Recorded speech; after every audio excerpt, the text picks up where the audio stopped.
Hello and welcome aboard to this episode of the We Are Reading One Piece podcast.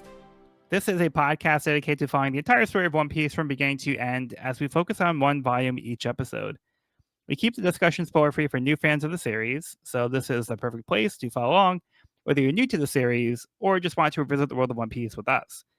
This week we will be covering volume 36, The Ninth Justice, which covers chapters 337 through 346. My name is Joel and I'll be your host. Joining me today we have Sean. This is Sean. Evan. This is Evan. And Cody. This is Cody. All right, so we had a pretty intense volume last time. So just to give a little recap, the Straw Hats were informed that the Going Merry could not be repaired and is in such bad shape it would not make it to the next island. Luffy refused to accept what he was hearing, but Iceberg dismissed him upon the arrival of the world government official Corgi. When getting ready to take their money and leave, Luffy noticed the money was missing from two of the cases, along with Usopp. Usopp was taken and beaten by the Frankie family. Determined not to be the reason they could not repair their Merry, Usopp decided to confront the Frankie family alone and was once again brutally beaten. The leader, Frankie, took the 200 million berries and left on the sea train to spend it on something he's been trying to achieve for some time. Luffy, Zoro, Sanji, and Chopper took on the Frankie family while the leader was running this errand, taking out the entire group along with her home. Luffy decided that it's time to say goodbye to the Merry and start looking for new ships. They returned with Usopp back to the ship, and relayed the news to him about the Merry, but he would not accept this. After a fight with Luffy, Usopp made the decision to leave the crew and challenge his former captain to a duel for the ownership of the Merry. Usopp put up a good fight, but was ultimately defeated. Luffy left the Merry to Usopp while the remaining Straw Hats set up base at an inn. The following morning, news got out that there was an assassination attempt on Iceberg, though he survived. When Iceberg awoke from his coma, he told his employees that it was Nico Robin who tried to kill him. They're able to find out that Robin has been associating with the Straw Hats. Meanwhile, the weather has been picking up, indicating to the citizens of Water 7 to begin making preparations for the annual storm known as Aqua Laguna, where a tide submerges the entire city. Nami heard of the assassination attempt and decided to head into town with Luffy to find out what was going on. They were not able to get through the crowds before Frankie made his appearance and challenged Luffy, who was eager to accept. During their fight, they were interrupted by the Carpenters of Galley Law, who were here to make sure Luffy and his crew were stopped. Yeah, so a lot of bad stuff happening. The crew's kind of in shambles. There's there's a lot going on here, so yeah, we didn't leave them in a good place. A lot of emotions. Yeah, very emotional. Yeah, can I ask something or no? So Yeah. no, sorry. I wasn't unable to make last week, and because of prior commitment, I am saddened that I was unable to. But because the Luffy Usopp stuff in this segment is like it's not my top 5, but it's in it may be my top 10 favorite parts of the series in terms of and not it's. Woo, what a fun, awesome adventure. But it is one of the most just grueling things in the whole series. And I particularly wanted to, you don't have to echo your thoughts on that, Evan, but because I didn't have a chance to listen to last week's episode. Evan, what did you think? During that whole thing with the Merry and Usopp, and I just want to know. Yeah, we had a pretty great discussion about it last week. But it's something we haven't seen from Oda yet. And it's the first time we've seen major turmoil within the crew, and so it hit hard. It hit heavy, and something that we were all talking about is how the whole time I was so optimistic that at any moment this would just turn around and resolve itself and get fixed, or they'd go back on one of them would go back on their word and they'd be able to make peace, but to see it go all the way through to, the climax that it came to. It was pretty heartbreaking. Yeah. And it's just one thing after another. I mean, perfectly put. This whole arc's been really intense and very emotional, and it just continues in this volume. So I'm really excited to get into it. Yeah, how about you, Sean? Do you want to give us like a quick little blurb about your thoughts from last week? Yeah, no, I mean it is just an absolute gut punch, and it really is. It's the sense Literally. of like, um, you understand both points of view. Um, you get where like and like Usopp, like you understand where he's just like, y'all, you don't get it. Like I've been keeping this thing together now for months, and you're like, and like I have been patching this thing up with blood, sweat, tears, and duct tape, and y'all are like, tough shit. Like in his mind, that's Yeah. what they're doing. Like, oh well, move on to the next hunk of junk. Like it's this sort of like it feels like a betrayal. But so you get that, but you also get Luffy just being like what do you want to do? Ride the corpse into the wind? Like do you want to like end up like God forbid we end up in a storm or something? Then not only is the Mary dying, we're all potentially dying. I can't swim.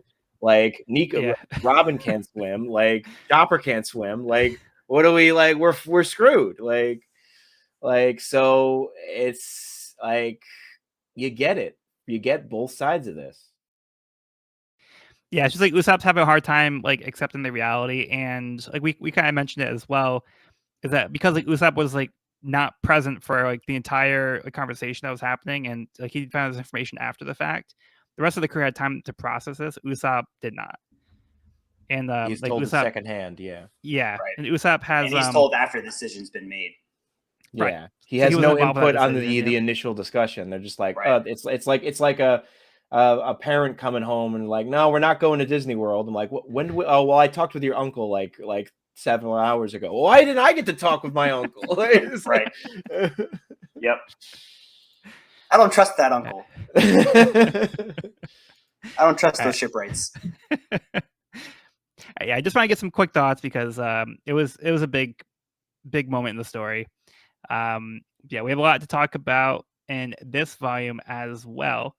So let's dive into Gadatsu's Unexpected Life on the Blue Sea, Volume 21, The Unexpected Arrival at the Desert Oasis. Gadatsu, Goro, and the Earth Boss arrive at the Oasis in Yuba City in Alabasta. It means Yeah. boss. Yep. So Answers our burning question from Last yeah, time. they just gave it to us a volume later. So Google Translate said number, but there might have been something missing from that context. Here they say it's boss. So not number, boss makes a lot more sense. Yeah. Yeah, it does. I mean, Oda's all about the payoff, so make us wait for it.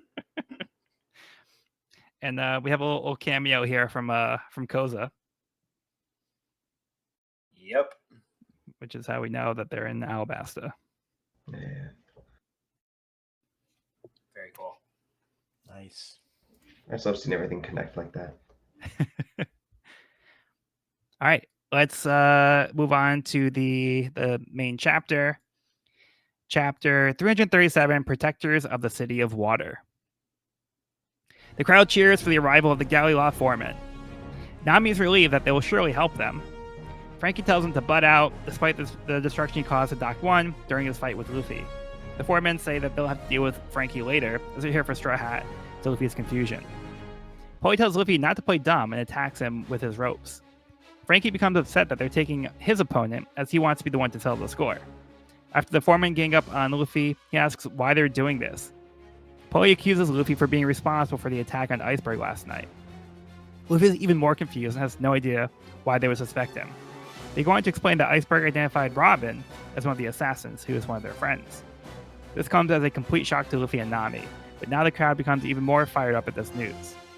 Frankie seems concerned that Iceberg was killed, but Polly reassures him that he's still alive, but they aren't going to give Luffy another chance to make an attempt on the mayor's life. Kaku makes it clear that the world laws won't protect the lives of the outlaw pirates, so they can kill Luffy without consequence. Luffy shouts that they don't know Robin, there's no way she would have attempted to assassinate Iceberg. The news has now spread throughout Water 7 that Straw Hats were behind the attack, which Robin learns as well while reading the newspaper.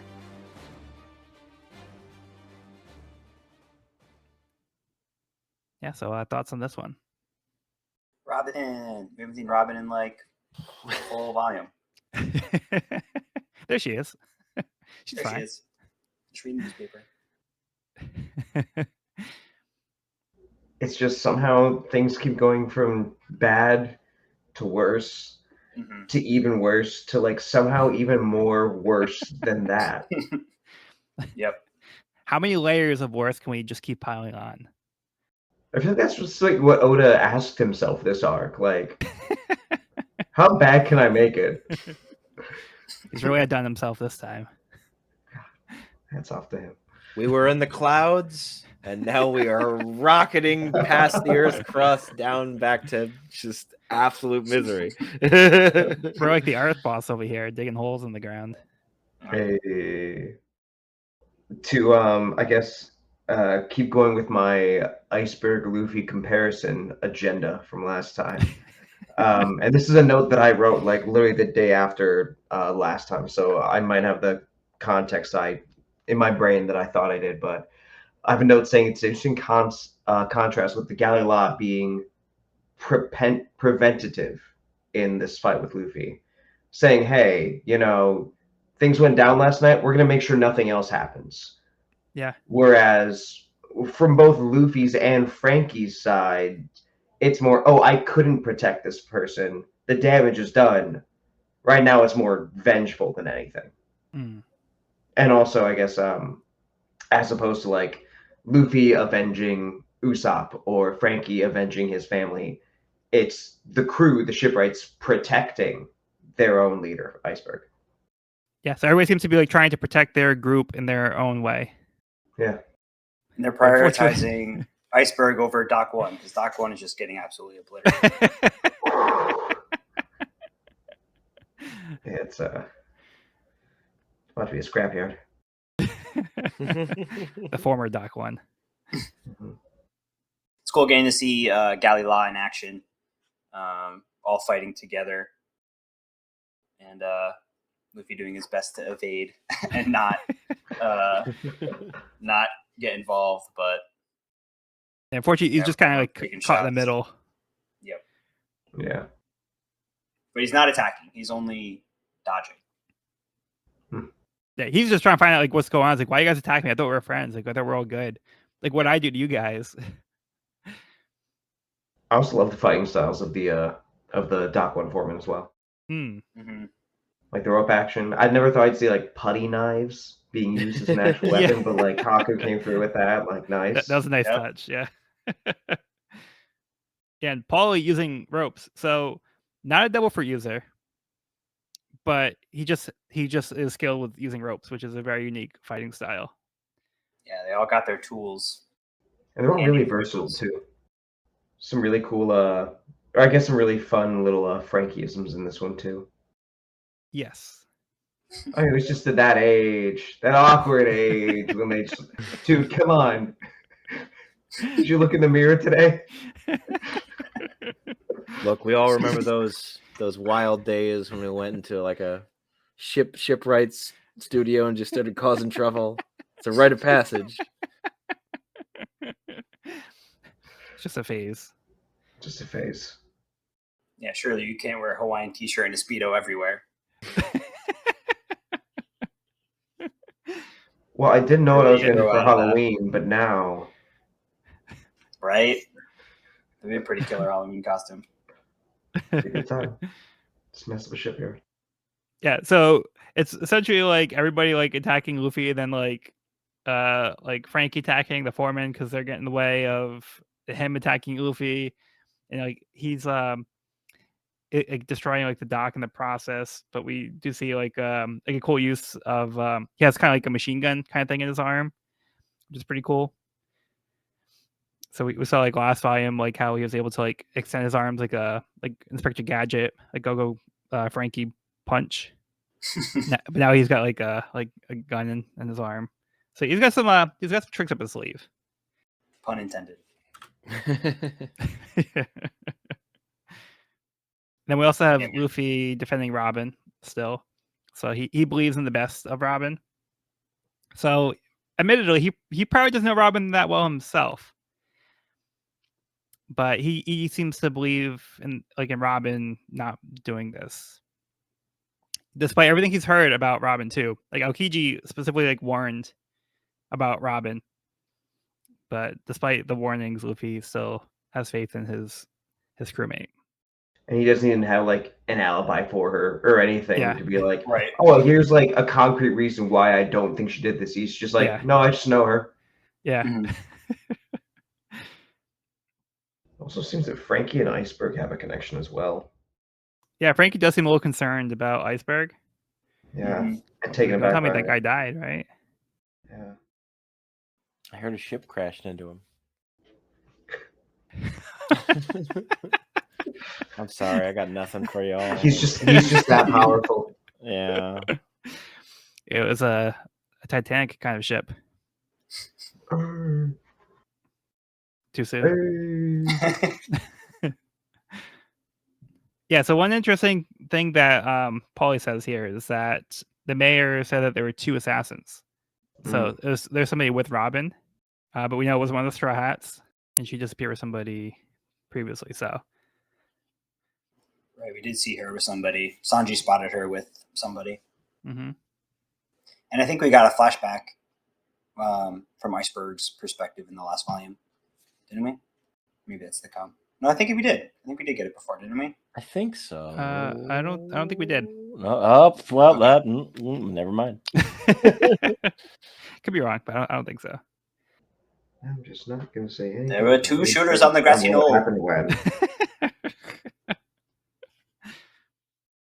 Yeah, I don't think I really have too much more to add here. I'm good. Yeah, I'm good. I'm good. Okay. All right, let's move on to the next part of the cover story. We have Gadatsu's Unexpected Life on the Blue Sea, Volume 22. Goro, Koza's uncle and Todo's little brother, returns home by chance. Turns out Goro is related to Koza, and Todo is actually from Alabasta. Who knew? All right. Some familiar faces. I didn't catch the Koza reference in the last one, but I caught it here, obviously. Yeah, they made it a little bit more obvious. Yeah. I just love seeing Koza all casual and happy. Yeah. Just relaxing his t-shirt. No Civil War to be fought. Just vibing. Yeah. Good for him. Yeah, much better place than he was last time. And Yub is doing better too, because now they have actual water at their oasis. So Yuba seems to be thriving. Very cool. Yuba! I also just noticed that Gadatsu's facing the entirely wrong way in this panel. It slipped by me the first time. Yeah, he's like, I'm too cool for you guys. Gadatsu, you're supposed to look at people when you're introduced to them.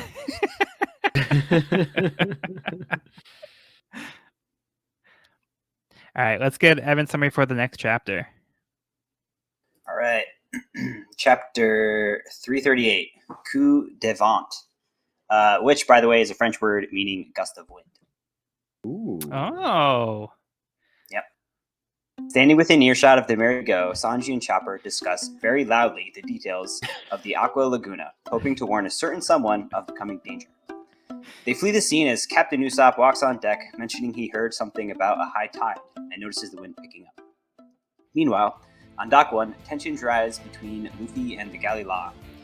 Luffy claims ignorance and wants to talk to Iceberg, but the foremen won't allow it, unleashing their full arsenal on him. Luffy evades their attacks, stating he has no reason to fight them, but they don't relent. Kaku pins Luffy to the wall using his wood chisels, and Tasto launches a cannonball, which explodes as it hits Luffy. This enrages Frankie, who claims he had first dibs on fighting Luffy, and Galley La is getting in his way.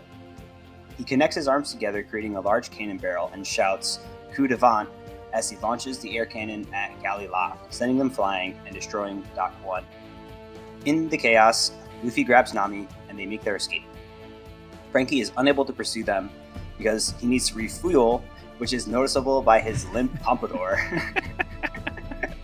The Galley La foremen regroup and decide they must settle this by the Aqua Laguna at sundown. Off in the distance, we see Kokoro, Chimney, and their rabbit cat Gombi arriving at Water 7.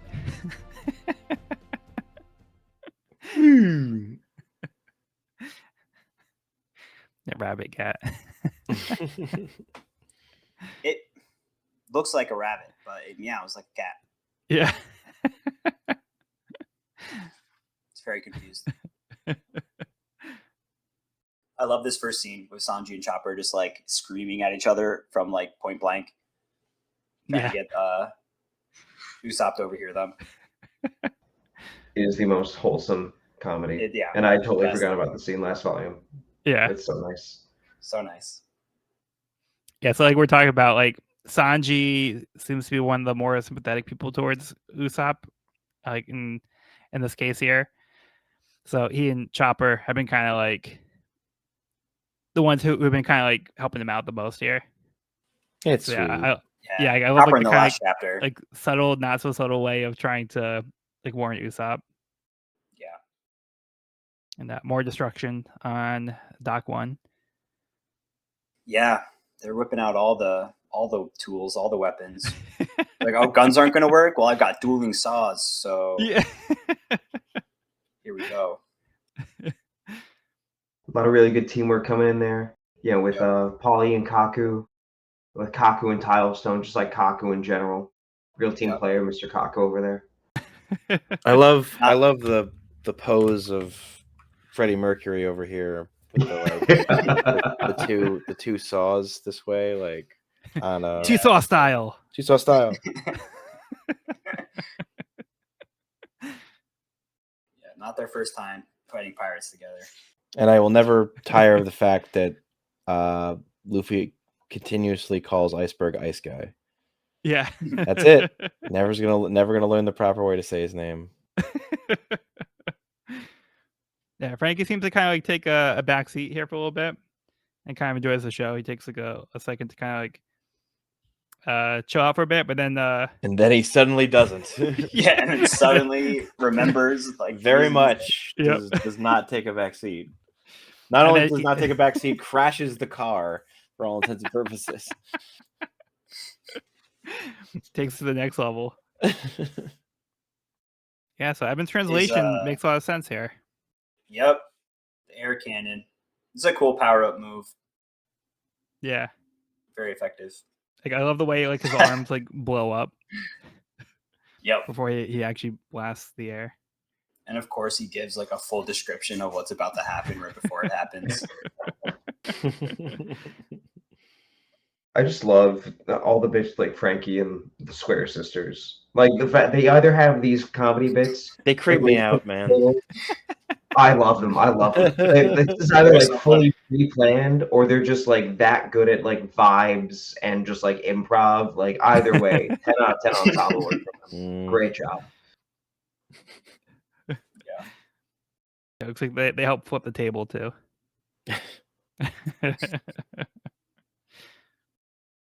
I feel like there's just like a very specific style of Japanese ensemble comedy that like Oda's drawing out here, and I wish I knew like what specifically the style was, you know? Yeah, I get you. And then after Frankie uses the cannon, his hair goes limp.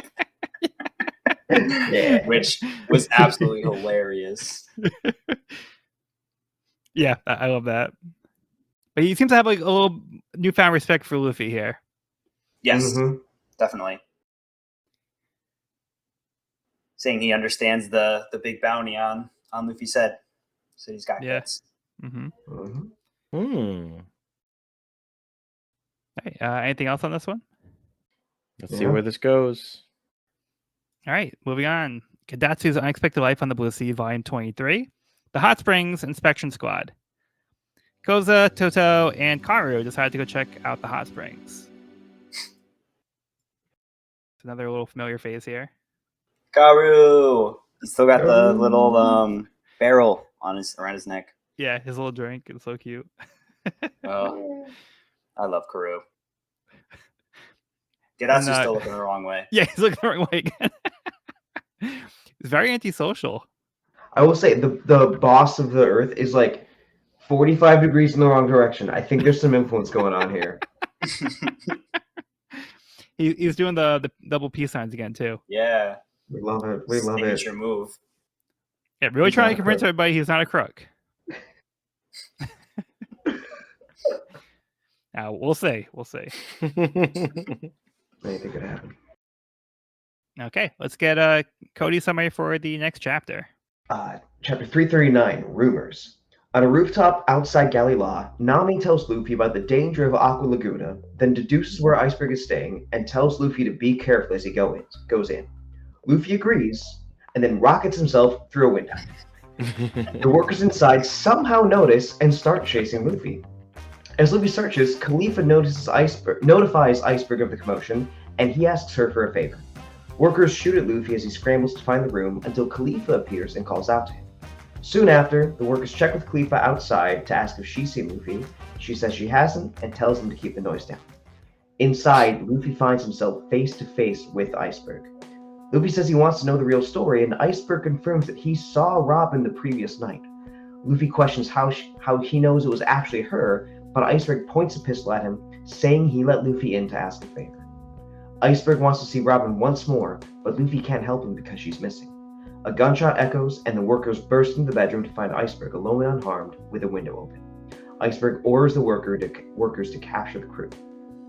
Back on the roof, Luffy relays what Iceberg said to Nami, and as Nami questions it, Luffy vehemently states his disbelief. At a bar downtown, we are introduced to its proprietor, Blue No. Frankie and the Square Sisters burst in, requesting that they fill up 3 bottles produced from Frankie's stomach. Blue No asks if they have money, and Frankie criticizes his unorthodox business practices. Mozu tells Frankie that they still have 1 million berries left, and he gives it all to the bar's patrons. Kokoro congratulates Frankie, and they begin talking as Blue No hands over 3 bottles filled with cola. Frankie puts them in his stomach. His hair reorients itself, and he starts feeling super again. Kokoro mentions that Iceberg was shot, and when Frankie mentions it being the work of pirates, Kokoro laughs at his claim and challenges it. After all, the world government are the ones that have been harassing Iceberg. She believes that this will be the job for CP9, a covert, off-the-books government unit that even Frankie dismisses as a rumor. But Kokoro easily rebuffs him since she heard it around, which, as we all know, is the most credible source someone could have. In the back streets, 2 figures covered in shadow express congratulations over the previous day's events to Robin, who they inform is currently wanted throughout the town. They instruct her to get into Iceberg's mansion once again. Her mission is to steal something in Iceberg's possession, originally belonging to a person named Tom. The figure speaking to Robin expresses his resolve in completing this mission for justice in the name of CP9. Not looking good. Lore. Oh, man. Oh, Yeah, this is a pretty packed chapter. yeah. I feel like in Luffy's mind, him like bursting in and breaking in, I think that to him that is him being careful. Yeah. Like he could have okay, I'm off. But he didn't. So good. I love good. that. He already has his hands like on the window and he's like, okay, I'm off. and just Whee! goes for it. Glad you take this seriously. Yeah. Doing his thing. Mm-hmm. Yeah, so interesting that Iceberg like had Khalifa reach an arrangement for Luffy to like speak with him. So like I think that was interesting that he seemed to have like an ulterior motive, and like it was kind of on the DL, like, hey Luffy, like you can come in here, like we have a quick conversation before like alerting everybody and like, put them on high alert. Mm-hmm. So yeah, he seems to have some kind of interest in Robin. There's also that element of poster. He did. What were you gonna say? Oh, nothing. Just he had that element of, okay, but I'm in control here, not knowing that Luffy was actually impervious, which is like a nice little dynamic between the two of them. I feel like, okay, they're both giving each other ground. But Nico Robin's not a poster though. Mm-hmm. Yeah, it's tricky because I feel like we also like Iceberg as a character so far. Like we haven't really been given any reason not to like Iceberg, not to like Robin. So it's funny, like, you know, all these characters are kind of at odds, but we kind of want all of them or we're rooting for all of them, which makes it tricky. The thing is, like, nobody has the full picture here, so everybody's trying to operate with like part of the puzzle, and nobody has like the full idea of like what's actually happening, so nobody's on the same page. Yeah, but I love how resolute Luffy is in Robin's innocence. Like he has made up his mind, and there's nothing you can do to change that. Yeah. And I kind of love that, like, you know, devotion to his crew, because he considers Robin a crewmate. Yeah. And then we move on to the bar scene, which is so good. Oh my gosh, Bruno's character is great. We get Frankie striking a pose with his ladies as they come in, refilling on cola, which is hilarious. And like Cody mentioned in the summary, trying to take money from your customers it's a wonder you stay in business. What an amazing line. Meanwhile, he's just like literally throwing money around like it's like candy. Yeah. So good. You can if you And, like, give money away, you're a good businessman. Like he's trying to give like financial advice when he's like the one who can't like hold on to money. Like they keep spending the money every time they get it. So he's probably not the best person to like, you know, take advice from about money. A cyborg that runs on Coca-Cola. Everyone there seems to really like him though. Like independent like him. True. Yeah. But they call him just throw a bunch of money boss. in there. He did just throw like 100 million berries in the air. So yeah, it seems like he's a regular though. Yeah, that's true. They call him the real boss of Water 7, which is pretty cool. Joel, is that you? I thought you were a grotesque statue.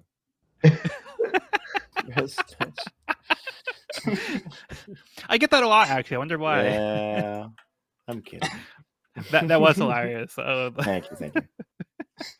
Well, thank Frankie. Yes, he was the one to come up with it. Do we ever see Kokoro look anything other than pleased at this current situation? Like, I feel like she could just be like in the middle of like a grand like Gold Rogers Pirates and the Navy coming down on top of her, and she's like, "Well, it's a Tuesday." Like, well, I think her mouth she has a always little help. She is just Yeah. She's just vibing. She's just vibing. Yeah. And then finally we get Very the scene with carefree. Robin and some shady characters, like quite literally shady, like literally standing in shadow, perfectly in the shade. But yeah, I feel like this is the first kind of like confirming scene we've had of Robin in some like, I mean, we saw her with that random person and heard CP9, but this is the first time she's like actually, you know, willingly collaborating with some shady people. Well, up to this point, we've had no context as to what CP9 was. So this is the first time we actually get like some kind of possible explanation, which, you know, we have Kokoro explain the rumors, how there's like a secret part of like the government, but you know, that doesn't seem to like, nobody seems to be like believing her. It's like, oh, like you're crazy. Like, why would you believe that? Then we have this like the scene afterwards to kind of like confirm that CP9 does exist, because like she's meeting with somebody who says basically that they're here on behalf of CP9. And we had confirmation that last volume somebody was from CP9, but again, we didn't know like what CP9 was. So it could have been like anything, but now we know it's part of the world government. The mission for justice. Yeah, so Robin is working with the world government, which is pretty unusual, given like the circumstances of what we know. Well, Luffy, I guess you're wrong. End of discussion. That's the end of her whole character. She's an evil monster. We can close the volume now. Yep, got all the details we needed. Yep. That's it. Next week. Case closed. But they are planning to return to the mansion, so they're gonna take another like chance going back to the mansion to possibly finish the job. I'm sorry, Cody. Did you have something? I was gonna say Frankie's just like kind of relatable this chapter. Like just before and after, like that first cup of coffee. Like I'm not calling that, but if I were, like that would just be every single day, man. He gets it. Every coffee and you just yell super. Yeah. So wrong with me this week, man. I just whoa, yeah, let's go, yeah. You know, He gets it. He gets it. Man, that Cole's got a kick, huh? Hey, you know, Yeah. sometimes you find a good fuel source and just it hits, you know? I love how he That's drew the caffeine. actual panel of the juice hitting him, and he's all like shaking. wobbly, like Yeah. it sends like a tremor up his body, and then he just is like a totally different person. Yeah. That's a great panel. And I like how when he's recharging, like he says, it's been a bummer of a week. But like last time he was saying like he felt unstoppable this week. So he seems to like being consistent with like he just seems to like be operating on a week by week basis, but like I think that's just like his current state. But yeah, I just think it's funny that like he's been like using that as like a little quirk that he has. I think that I picked up on that more after you mentioned it last week, like just how much he says, "Oh, something this week." I knew it was a thing, but I didn't realize like how much he said that until you mentioned it. Also, we see Kokoro not believing. Everyone's saying that it was the Straw Hats, and Kokoro's kind of like, I don't think it was the pirates. That's a good point. Yeah. She's like, don't believe everything you hear. And like, I heard this this rumor from the shadows. Like, but yeah, she did meet the Strats firsthand, and she seems to have like a better faith in them than the other people who have met them in the Board of Seven. Mm-hmm. All right. Anything else? I'm good. All right. Good to move on. Mhm. All right. Gadatsu's Unexpected Life on the Blue Sea, Volume 24. On our return, we were startled by the forest boss's big project. The forest boss and his followers were busy constructing a building for the hot springs bath. It's all coming together. Yeah. Is Unexpected Bass the brand name? Yes. Because I wasn't sure that was like a connection to the. I don't know. It just seems peculiar. I like it. It's very Gadatsu. Very Gadatsu. Yeah. It's got like the Gadatsu logo. Oh yeah, like with like the all hair. the logos Yeah. are like his hair. Yeah. So it looks like the sign in the middle is saying unexpected bats. And then we have like a men's side and the women's side. How perfect. And we got the squiggly trees in the background. Yep, nice, very scenic. Yeah. So yeah, they got some good work done while they were digging those tunnels. So good job for us, boss. Okay. Chapter 340, The Woman Who Brings Darkness. Luffy and Nami decide to make their way back to the inn to regroup, while the rest of the town makes plans to reinforce their buildings to protect from the impending storm, while others begin evacuating the island. The whole town is on the hunt for the Straw Hats, who have been driven out of the inn they were staying at. Others have made the way onto the Merry, but discover it's been abandoned while Usopp hides behind some rocks. While Sanji and Chopper continue to look for Robin, they learn that they'll be shutting down the trains, so if Robin manages to leave on one today, they will miss their chance to find her. Chopper picks up on a scent and recognizes it as Robin's. They cross the canal, they see her. They tell Robin that they've been looking for her and tell her to come back with them, but she announces that she won't be coming back to the crew. She tells them that what was in the paper was true. She warns that there's a darkness in her that will destroy the crew. She says that she can use the blame on the rest of the crew to make her own escape. Before saying goodbye, she thanks them for the kindness that they showed her, even though she didn't deserve it. Sanji jumps into the water after her, but she is gone before they realize where she went. Sanji sends Chopper to find Luffy and tell him what happened, while he decides to go off on his own for a bit. As the mob looks for Luffy, Chopper is able to track down their scent, finds Luffy, Zoro, and Nami hiding under a bridge. Luffy is surprised to hear what Robin said. Zoro decides it's time to make a decision once and for all. Is Robin a friend or a foe?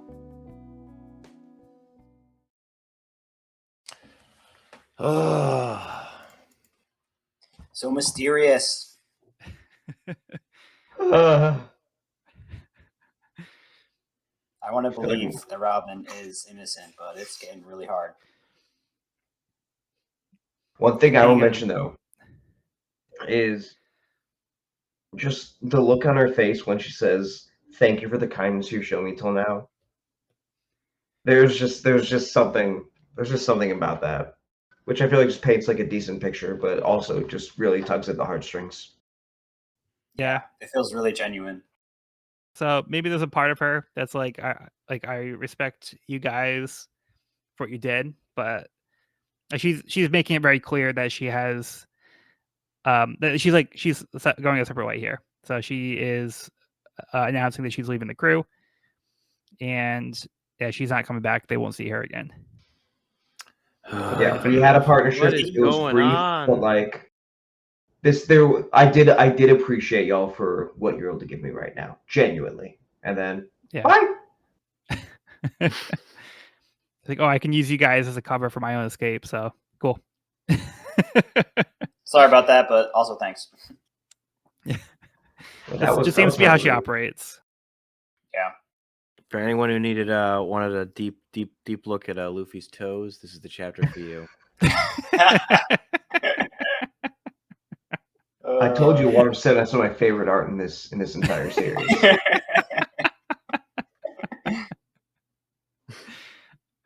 Oh, it really gets I the love bottom while of he's things hanging here. there. Chopper just like shows up, like looms over him. He freaks out. So after all that time, Luffy was like holding on like very impressively, but he ends up falling in the water anyway. Just Chopper's face. We have another example of Sanji just going off on his own and doing an unspecified thing. Like this has happened at least once or twice before. Yeah. Mm-hmm. And it's just kind of a thing he does. And it's kind of there's a meme I shared with Joel a while back of that applies in a surprising amount of scenarios, which is like the crew just barely managing to accomplish something or something, like just managing to, and then it's like there's this little thing that's like this little pillar that's holding it up that says something Sanji did like 2 chapters ago on his own or something. That like it's the one thing keeping this thing like going. Like I gotta find it again, but yeah.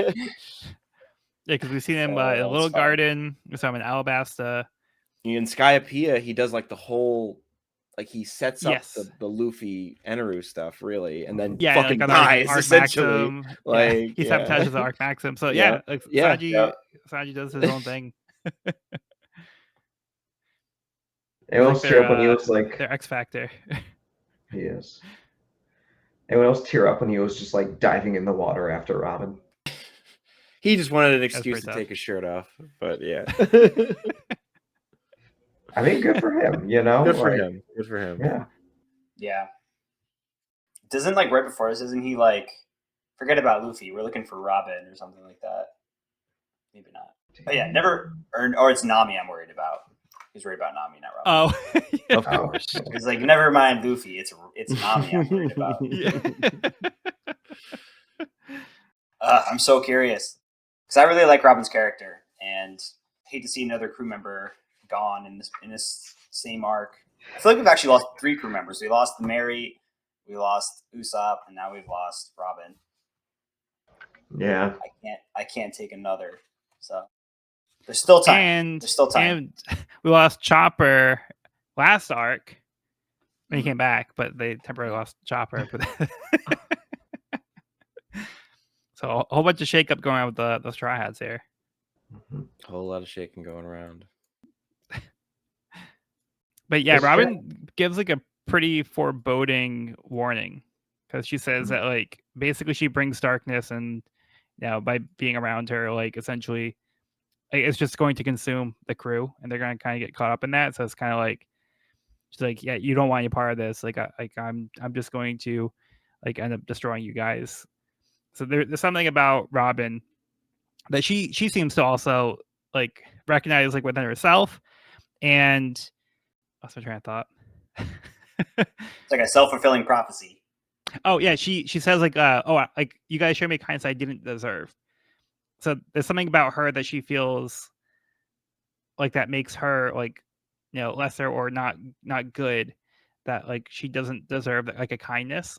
So it seems like there's something about her that she's not really telling them. I mean, what an ominous thing to say. There is a darkness in me that you and the crew do not know, a darkness that will someday destroy you. Yeah. Damn. That is a line from a different manga. Yeah, that's really intense.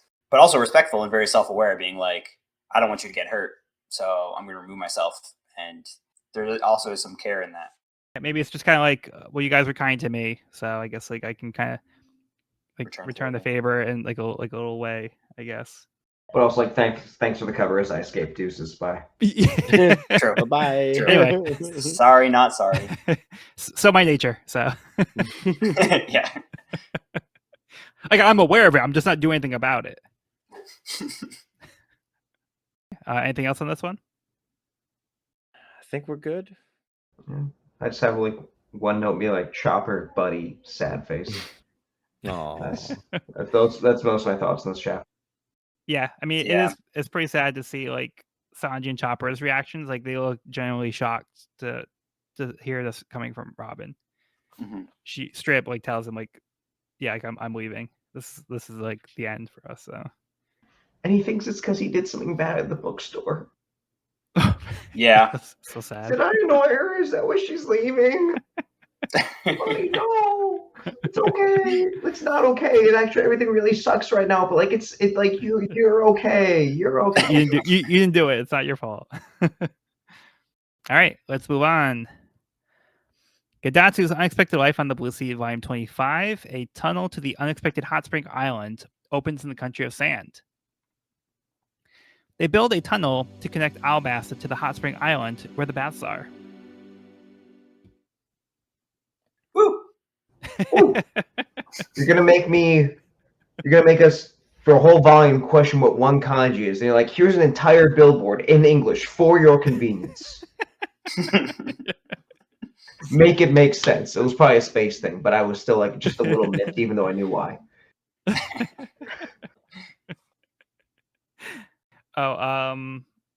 Yeah, so just like a little thing in the SBS. So slight spoiler for the live action One Piece if you haven't seen it yet. But they do show the previous Mr. Seven. So we had seen Mr. Seven during Alabasta with Miss Father's Day. But this is Mr. Seven that was the one that tried to recruit Zoro to Baroque Works prior to the events of the series. So in the live action Netflix, they have like a scene where Zoro fights a Mr. Seven from Baroque Works, which is based on this little tiny sketch. It was like dude with like a little mohawk type thing. So it's a little joke That's sketch. insane. They base that character off of this little SBS question. That's so cool. That's right. He's a sword bearer. Yeah. Swordsman. Yeah. So just a little Easter egg here. But I just wanted to mention that because I thought it was interesting. It's such a crude drawing too. It's not like a fully fleshed out drawing. It's like it's like a joke drawing. it's very much a little sketch. Yeah. He's like, oh yeah, he just looked like this. He just like threw something together. It was like a serious like answer. That's hilarious. Okay. How about we get Evan's summary for the next chapter? Chapter 341, Demon. Luffy, Zoro, Nami, and Chopper discuss the next move and whether they should consider Robin a friend or a foe. Ultimately, Luffy decides they must go to the scene of the crime and catch Robin in order to get to the bottom of this. Elsewhere in Water 7, Usopp spends the last of his money on supplies to fix up the merry-go. The shopkeeper takes pity on him, seeing his bandages, and offers him some rice balls. Back at the ship, Usopp realizes the waves are getting bigger and goes about weatherproofing the ship, assuring the Merry it's all going to be alright. The island begins to hunker down for the impending storm. At Galila Company headquarters, the foremen gather outside Iceberg's bedroom to protect him against another assassination attempt. Inside the bedroom, Khalifa asks Iceberg about Robin's wanted poster, and he tells her that Robin is a demon. Meanwhile, outside Galila headquarters, the Straw Hats wait patiently for Robin to make her move. Just then, we see a silhouette of a familiar leather boot. Dun dun dun. Who could it be? I think Anel's coming back. I think that he's got some new footwear on the moon.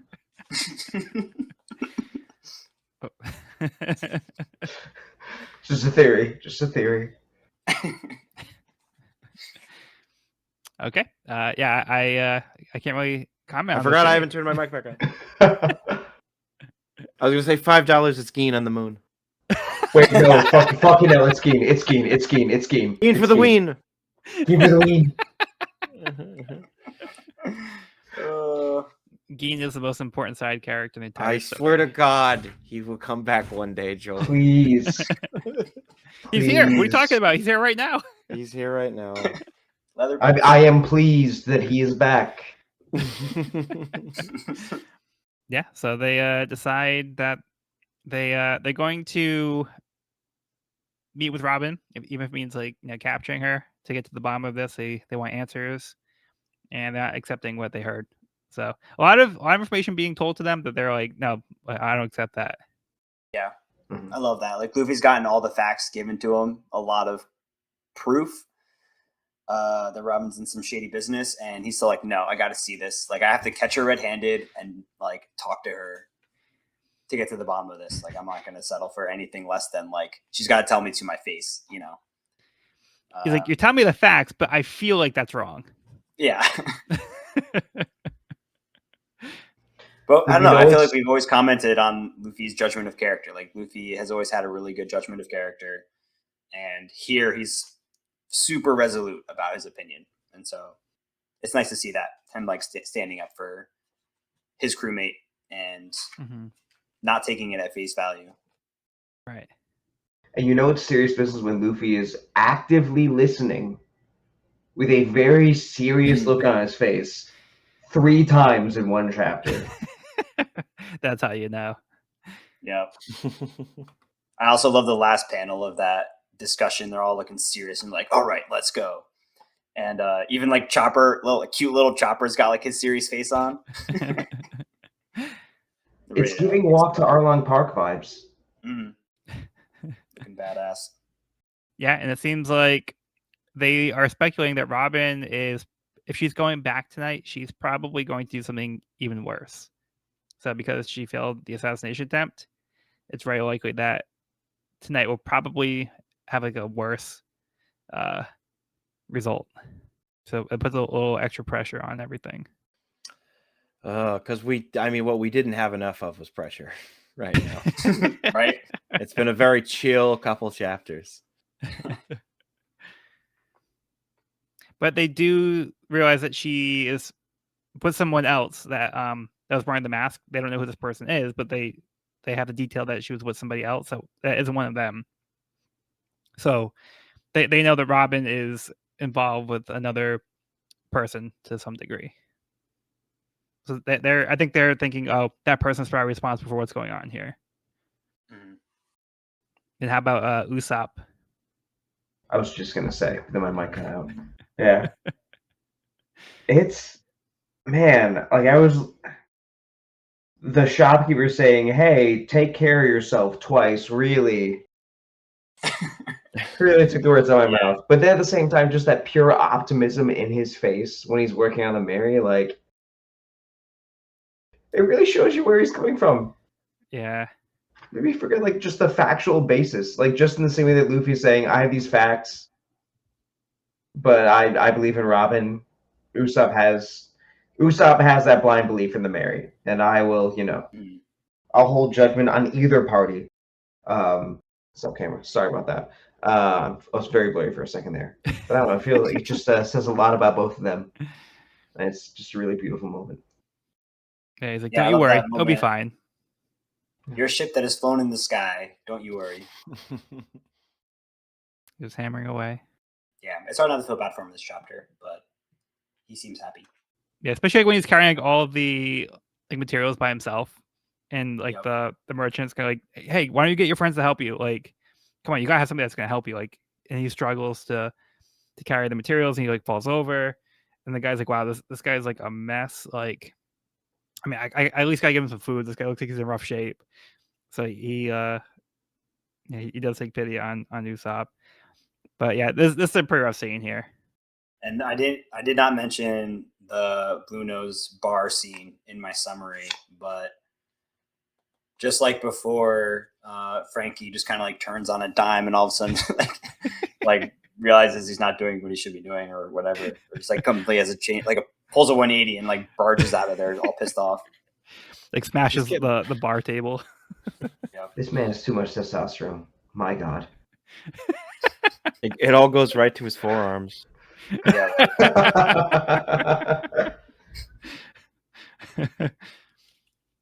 That's what a cola diet only does to you. Yeah, I was gonna say. This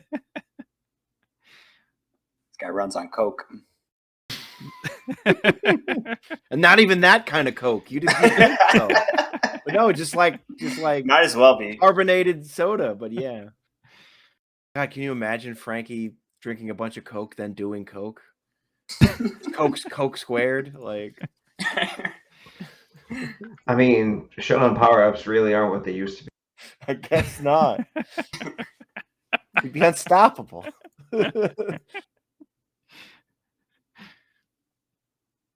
Then we have like all the workers like gathering and like fortifying, yeah, like the Galileo company office, the headquarters.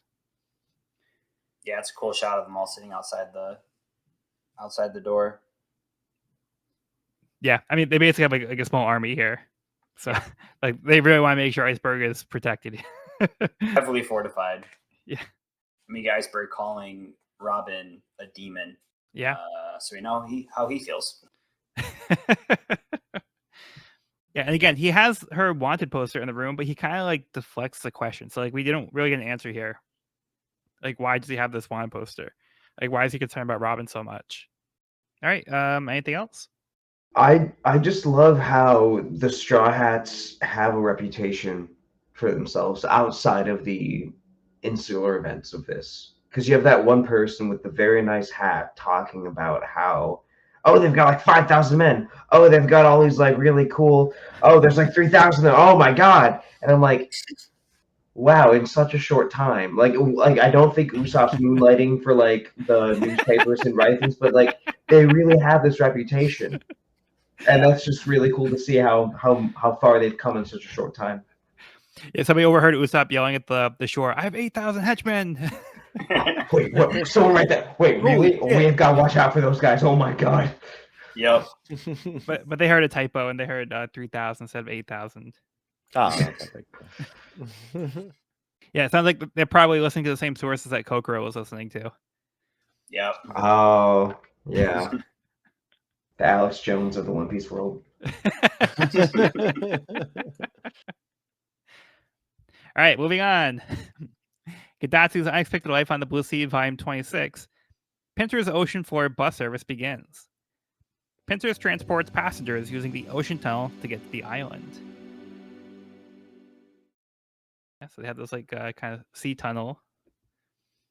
Pinter's is now. Is this the Pincers from Alabasta? It is. It is. Same one. The pervy crab. Yeah. The pervy crab working at a bathhouse.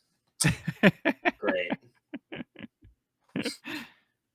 I just noticed that the little thing at the top has like looks like a symbol of scissors. Like where the flashlight is. Nice. Wow, good catch. Nice. Yeah, I just saw that.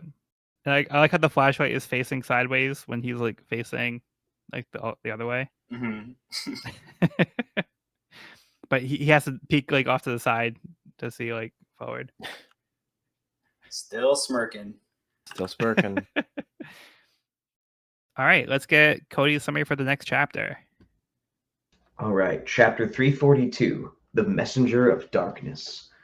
Frankie storms out of the bar yelling for Luffy, and the Square Sisters follow, sideways, so they can navigate with all the wind and whatnot. The rest of the Frankie family spot him and ask if he managed to get revenge on the Straw Hats. Frankie tells them he didn't, and they let him know they spotted Usopp. Frankie makes a plan to use Usopp to draw the others out. At Galileo, the Straw Hats take note of the numbers of shipwrights outside the mansion, and Luffy, yes, Luffy, mentions the need for a plan. In the mansion, Iceberg asks Khalif to leave his side and have Polly come in. Polly enters, and Iceberg discusses a private matter with him over the course of a half hour. Polly agrees to carry out an errand for Iceberg and asks the other foreman to keep watch.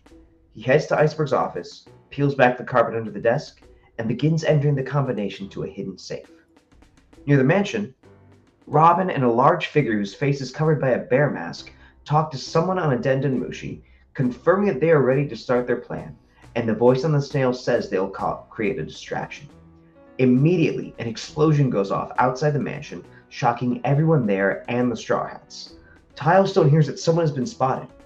He rushes off to take care of this person, and Lulu follows, wanting to kill the intruder himself. Outside, a figure with a spiked whip and an ornate bicorn adorned mask runs from the shipwrights on the ground and vaults themselves up to the roof, where more shipwrights are waiting. The masked figure tells them to stand down if they want to live. Robin and the person with the bear mask take this opportunity to head toward the mansion, immediately drawing fire from some other shipwrights. As the Straw Hats observe, they notice that Luffy is gone. Okay, this makes a lot more sense. Back in Iceberg's office, Polly opens the safe and takes out a rolled-up stack of papers. As he does so, two more masked figures, a bull and a skull, enter and demand Polly hand it over. Oh, it's heating up. Yeah, some pretty crazy stuff here. Yeah, some pretty crazy characters. I'm Yeah. digging the outfits of these assassins. Mm. Yeah, they got their like masquerade style Mm-hmm. weird Like the uniforms. bull mask and the skull at the end. Yeah. Pretty intense. It seems like they picked a good time too, because like the festival is happening. So like Right. there's a lot of people in general wearing masks. Yeah, so I think it's like good timing for them to do this kind of operation. Actually, I want to ask Evan, since this is your first time reading this volume, what was going through your mind as you saw all these new characters? Like, there's like this whodunit aspect of it, and I know that you've been able to read a few more chapters after this, but did you have any thoughts, any guesses, any theories about things going on or stuff happening as you saw these people and this started to unfold? Not really. Like, I didn't really have any idea who these characters were. They seemed like some shady organization that Robin has gotten tangled in. And again, I'm still like super optimistic about Robin. Like, I'm really hoping that she turns out to have good intentions, or stays a Straw Hat. So I feel like at this point, I was just thinking like, oh, she got mixed up with the wrong crowd here, and they're planning this assassination on Iceberg, who is a likable character, and I don't want to be assassinated. So I'm hoping that they are unsuccessful in their mission. Word. But yeah, but no idea like really who these people are. But they now we seem get the powerful. sense, we get the sense that there's something a little bigger now too, because up to this point we've only seen Robin with one other person. Right. Although technically she was with like two people when she was meeting, like in the shadows. We saw her talking to somebody, and there was another person standing there. But we've only seen her operating with one person. So now we get the sense. Now we see like there's two more figures. There's another person running around outside. So like there's like a whole bunch of like more people that seem to be getting involved with this, and it's a little bit bigger than we might have initially thought. Right, and they're super organized. They have like signals, and they have a clear plan, and they're like paired off into conscious groups. They're different with different objectives, and we got the Straw Hats, who are also organizing and thinking over the plot and be coming up with the best possible plan. And then all of a sudden, they're equally organized. that panel is absolutely hilarious, where there's just a space where Luffy should be, but he is not there. And we get like a very uncharacteristic shocked face from Zoro. Zoro is absolutely and Luffy has said it could be bad to jump in without a plan. And yet, here we are. Yep. Maybe Luffy's plan was just like wait for shit to happen, and then like, okay, I'll go down. When shit goes down, I'll go down and start more shit. That's his plan. That kind of was the original plan, though. Was like wait for them to make their move and then go in. So he kind of did follow the plan, sort of, in his own way. Genius. Explosion is, a good sign that things are starting. So, Sean, did you have something? I was just gonna echo that, like, Luffy, it's just like no matter how organized or etiquette or debonair a certain group of people is, Luffy will always find a way to just walk inside and just take a shit on the floor. And it's just like it never stops being funny. They're just like, we are the coolest. I'm like, cool, I'm gonna like hammerhead my way through this wall and like eat a piece of meat on the floor while you all just act all cool and stuff. It's just nobody cares. I'm just here now.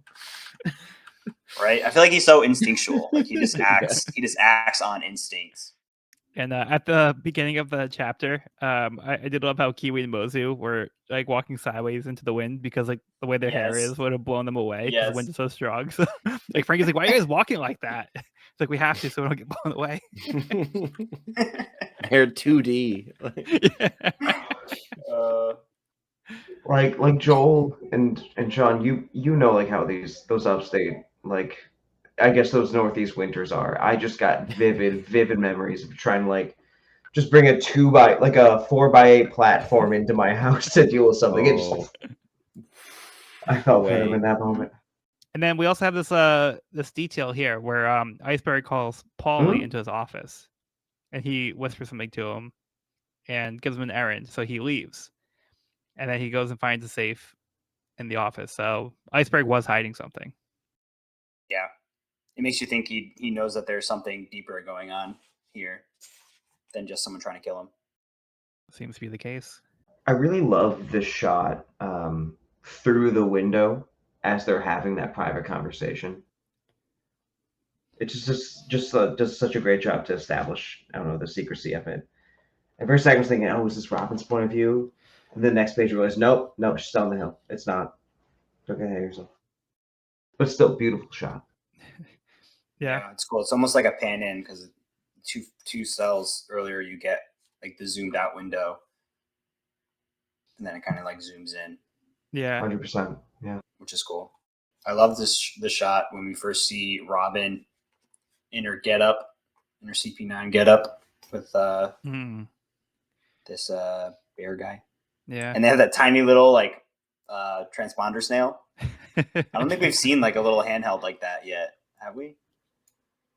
Like a little tiny, little special ops snail. Not often, if we have seen it at all. I don't think we've seen that yet.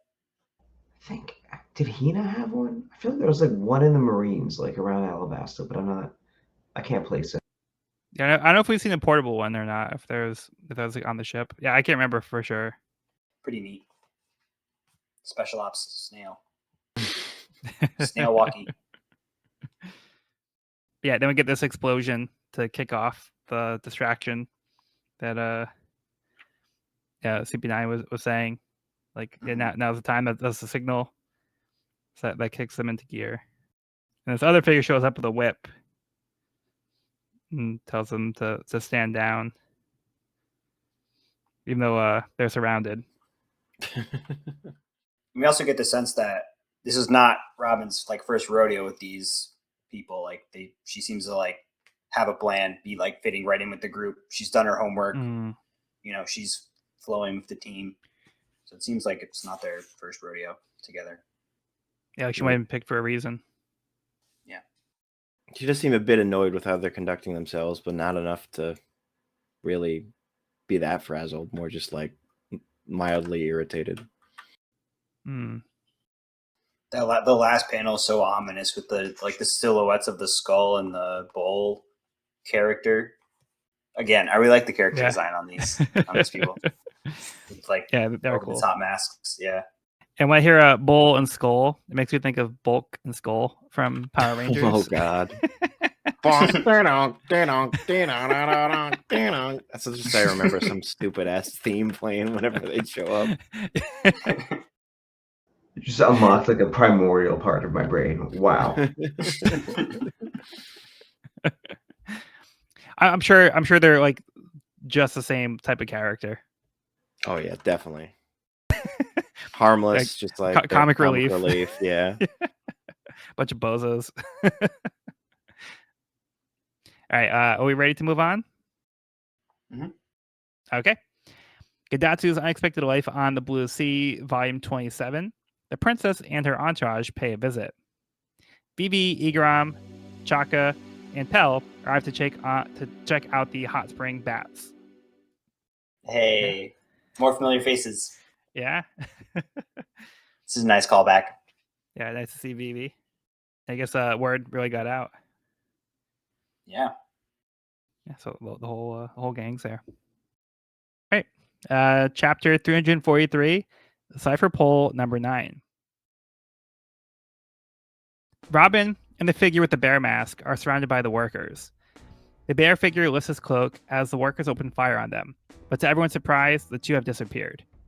Meanwhile, the masked whip figure is able to evade the attacks of the workers by jumping around in midair while also defeating them with ease.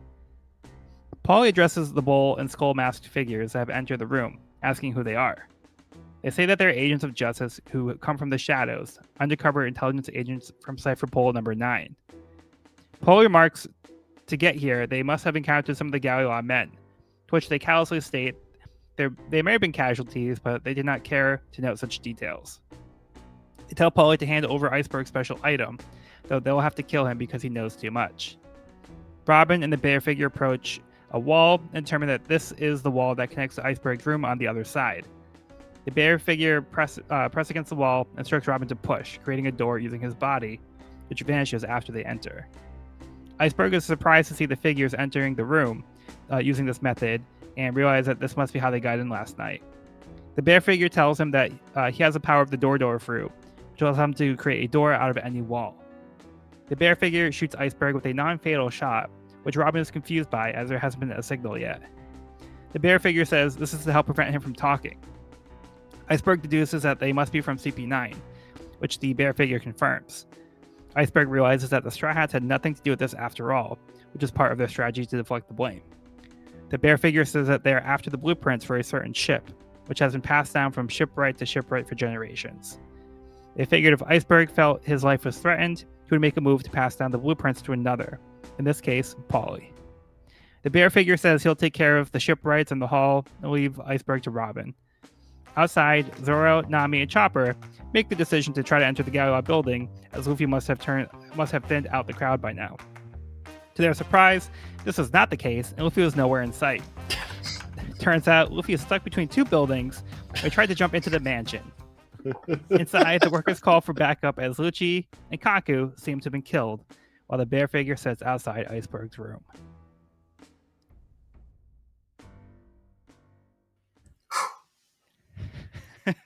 Just keeps escalating. Luffy's figured out a way to incapacitate himself. He really just cuts out the middleman. Good for him. Never fails. Never fails. So we now have a name for like what CP9 stands for. It's Cipher Pol 9. Very cool. Sounds like a boutique shop somewhere. Interpol's cousin. One of the poles. Interpol's pirate cousin. We get to see the CP9 agents though doing what they do, and it's cool seeing the different abilities. Yeah, we've got this whip person like jumping through the air, seemingly on nothing, which is pretty cool.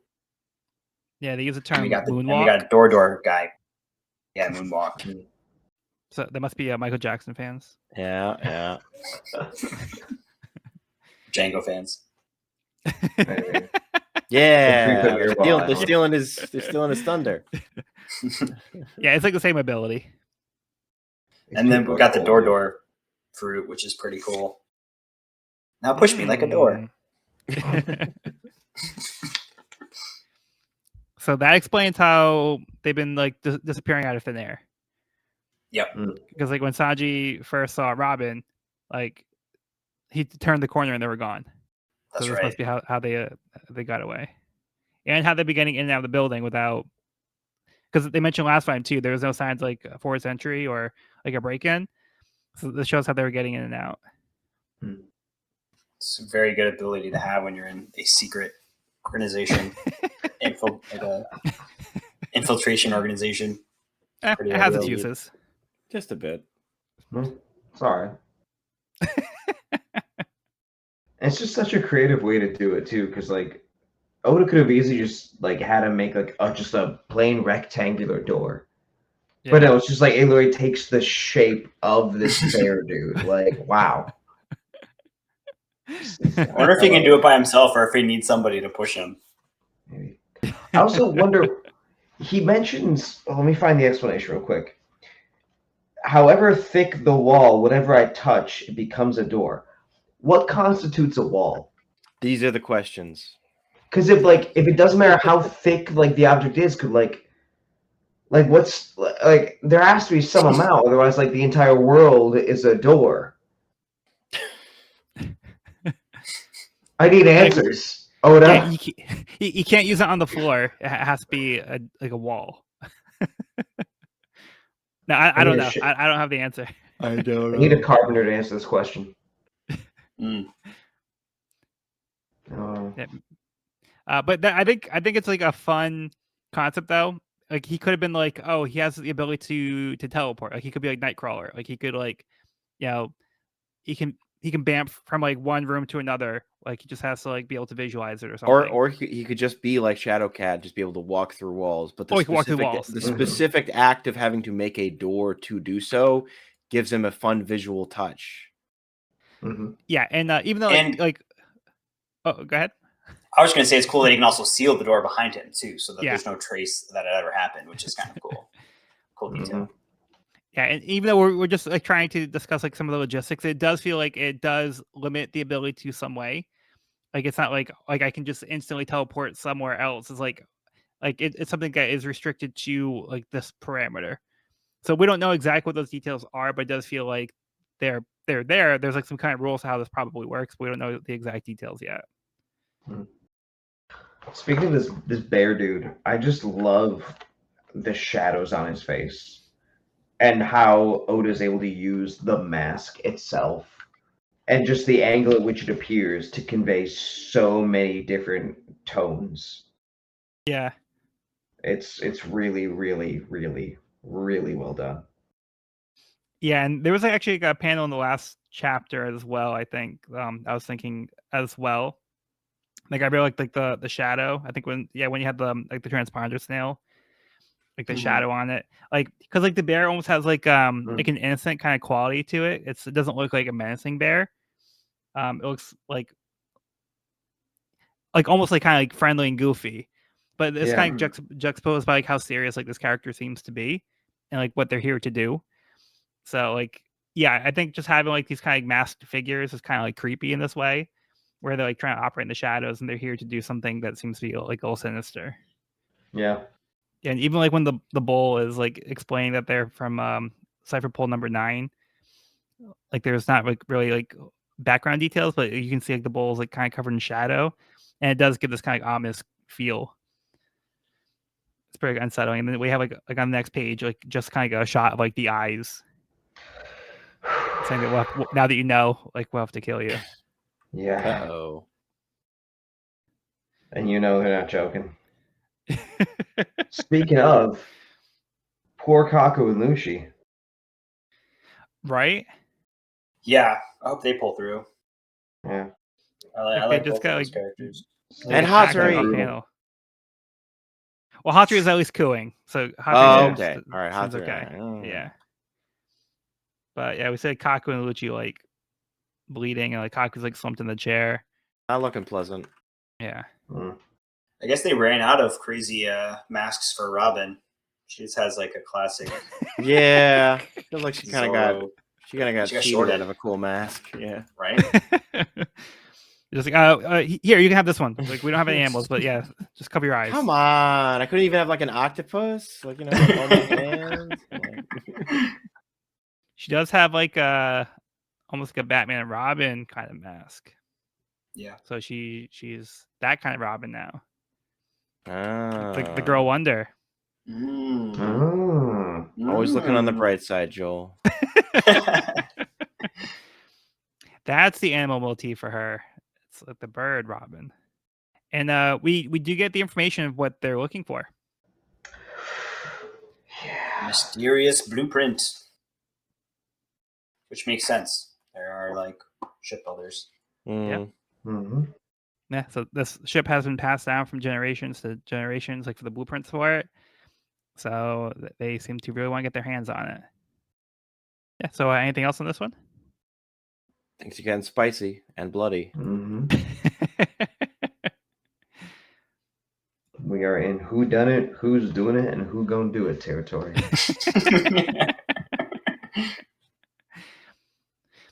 All good questions. But for right now, The teddy bear in a bedroom with a pistol. Oh shit! starting to a game of Clue. Checking club. Evan wins. All right. Gadatsi's Unexpected Life on the Blue Sea, Volume 28. The Men's Bath. The men, including the animals, from Alabasta enjoy the men's bath. All right, Supersonic Duck Squad. Woo, Yep, Duck squad's there. Squad! Eyelashes. Eyelashes. There's some new guy too. Which guy? Next Igaram. I think it was like a new guy in the Royal Guard. To the left of Igaram? Like Pel? Igaram, yeah. No. Pel's dead. What? Oh no! It does look like he took a big like hit to the chest, but I thought he was just in the service. I thought he was just a veteran. Hey, we all thought Bell died. For a Wait. couple chapters. Are we talking about? Has that been revealed, Joel? Do you know what I'm talking? yeah. Pell was Yeah. alive. Yeah. Bullshit he Yeah. is. Like, I'm sorry. For Like, Will so of I'm P. just gonna I know. insert, like, We've had this discussion. thank you. Good. Like, so Okay, I he's gonna didn't watch die that in one, I'm season sorry. 2. He's gonna die in season 2 of the Netflix show, and I can't wait for it. We're gonna see him explode into giblets, and I'll be like, "Good, you dead piece of shit, die." Sorry, he's a great man, but he should be dead. Yeah. But I Sean, love Pell. He's great. But if- Like one of And you think my he should be favorite dead. character designs, and he should have died. But He should have he's such a good character. yeah, but if they kill Pell of the Netflix live action series, how are they gonna do this bath scene? Oh my God. It's easy. There's- Just put Garp in the bath instead. Yeah, exactly. Sorry, I don't talk about the series much because like I probably still shouldn't be, but like that's where I'm at. Yeah. But either way, Pell does look like he got a little wrecked here. So He I don't know if that's did. from the explosion or if that's from like some other fighting he's done. But like, his scarring looks a little bit more severe than Chaka's. Yeah. It's probably from that. Yeah, probably from the bomb the size of a car that he survived. That he somehow survived while he was Somehow carrying. survived. Okay, let's get Evan's summary for the next chapter. Chapter 344: Opposing Force. Tasson attacks Mr. Teddy Bear Headman, but is defeated by a single blow. Outside, Zoro, Nami, and Chopper decide to turn around and fight their way to the front door.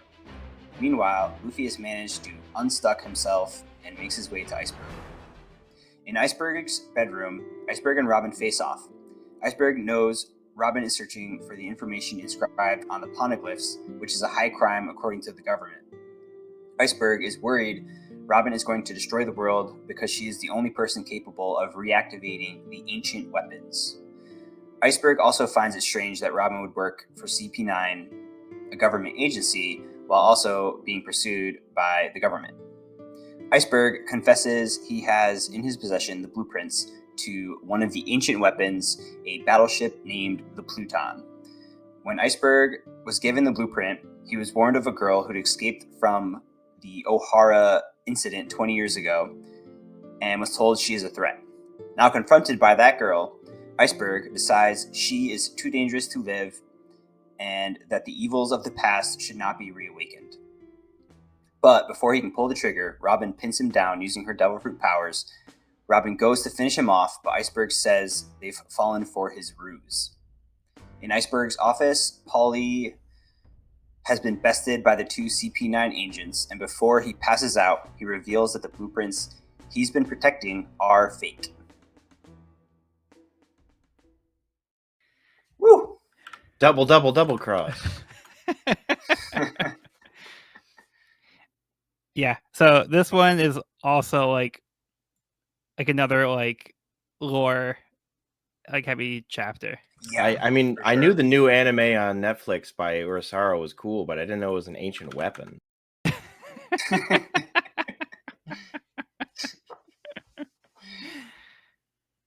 Yeah, a lot of lore, but also not. I mean, it's a lot of lore, but it's also, I think, just more detail on a lot of information we've already been given, right? Because like we know about the ancient weapons on the poneglyphs, and like we know that that isn't particularly what Robin's been searching for, or Robin has stated that in the past. Like we know that they can be used to, activate these weapons, and we've also even heard of the Pluton before. Yeah. Right? Yeah, we heard of the Yep. Pluton at the end of the Alabasta arc, I believe. That's what Yep. Crocodile's looking for. Crocodile's looking for it. So it was cool kind of just getting more context around these kind of like hot words we've had in the past. Yeah, so this does give us more context and details to stuff that we've already known, but I think it's starting to fill in some of the gaps. Mhm. So we now know what CP9 is after. They're after one of the ancient weapons, which is Pluton, which is basically a battleship. It's designed for like a battleship, but it was considered to be too powerful, so like it's kind of been like protected. And we find out details that the poneglyphs, it's basically forbidden by the government. It's considered a high crime to basically do anything involving the poneglyphs, like researching them, deciphering them, or looking for them. So that's Certainly finding one. Yeah. So that is considered to be like a massive crime to the world government's eyes. And Robin seems to be possibly the only person in the world who can read them. And Iceberg is saying that's why her bounty was so high. Yeah. For those reasons. Yeah. So she was one of the only. They said that she's the lone girl who survived the O'Hara incident from 20 years ago. So when she was 8. Damn. So as we get some clues, we also get some more unanswered questions. Some answers and some questions. Yeah. And he also refers to the people from O'Hara as demons. So that's why he's also calling Robin a demon, because he considers those people to be demons. Seems a little cruel. I don't see any horns. Well, we didn't really know anything about them. But yeah, it seems like it's a bad thing.